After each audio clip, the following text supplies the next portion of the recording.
Happy morning my dear friends. காலையில் எழுந்தோடனே ஒரே வானத்தை மூணாக பக்கமும் சுற்றி சுற்றி உங்களுக்கு காமிச்சிட்டு கொஞ்ச நேரம் நேச்சர் ரசிச்சுட்டு கீழே போகலான்னு பார்த்தா எங்கள் அம்மா 10 வேலை சொல்லலாமா இல்லை 10ஓடு சேர்ந்து 11 வேலை சொல்லலாமான்னு யோசித்து வச்சு எனக்கு கொடுத்த வேலை துணி காய போடுறது. அதையும் சக்ஸஸ்ஃபுல்லாக முடிச்சிட்டேன் ஃப்ரெண்ட்ஸ்.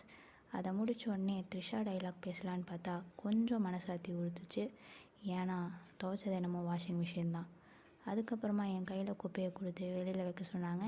அதையும் சக்ஸஸ்ஃபுல்லாக நான் முடிச்சுட்டு உள்ளே போய் ரெஸ்ட் எடுக்கலான்னு பார்த்தா பேப்பர்காரனை காற்றுலேயே பேப்பரை பறக்க விட்டார்.